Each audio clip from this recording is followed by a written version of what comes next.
bienvenue sur Africa 2040, à la une de l'actualité africaine cette semaine. Gabon. Le président de la transition, Brice Clotaire Oligui Nguema, a demandé un audit de la Société d'énergie et d'eau du Gabon vendredi 23 août après de fortes perturbations à Libreville et la découverte de détournements de recettes au sein de l'électricité. Burkina Faso. Ce samedi 24 août, près de 300 personnes ont été tuées alors qu'elles étaient en train de creuser une tranchée censée protéger la ville. Retour sur le déroulé de cette attaque djihadiste dont le bilan continue d'évoluer, mais qui s'annonce d'ores et déjà comme la plus sanglante jamais perpétrée au Burkina Faso. Sénégal. Le Sénégal suspend pour 3 ans les activités minières sur la rive gauche de la rivière Falémé à la frontière avec le Mali pour préserver l'environnement et protéger la santé des populations, explique un décret présidentiel publié mardi 27 août. Afrique du Sud.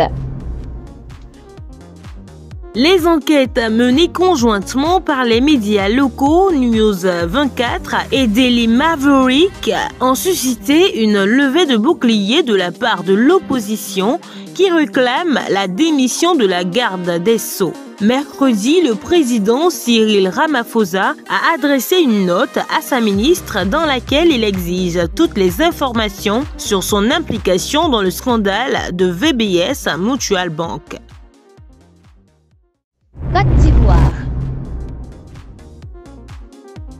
La contrebande de la récolte du cacao ivoirien vers les pays frontaliers de l'Ouest, comme le Libéria et la Guinée, est devenu un sujet de préoccupation majeure à la présidence ivoirienne, laquelle qualifie désormais cette pratique de crime économique. Pour freiner l'élan des trafiquants, le garde des Sceaux, Cessan Kambilé, a donné pleine compétence au pôle financier du tribunal de première instance d'Abidjan, présidé par la magistrate Blanche Abané. Niger.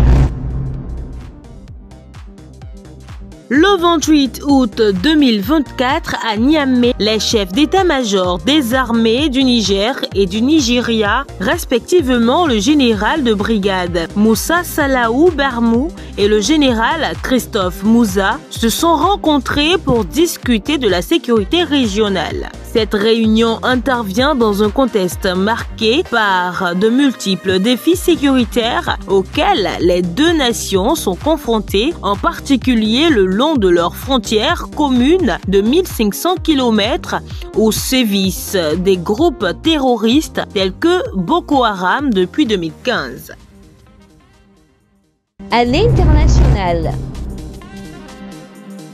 Au lendemain de la cérémonie d'ouverture des finales se joue déjà en paranatation et parataekwondo. C'est parti pour les Jeux paralympiques 2024, à leur tour de faire briller la capitale et le pays entier pendant 11 jours. Ce sont 4400 athlètes venus du monde entier qui vont participer à cet événement sportif. Parmi eux, 314 athlètes sont originaires du continent africain, dont beaucoup des pays du Maghreb. Retrouvez tous vos programmes et plus encore sur africa2040.com.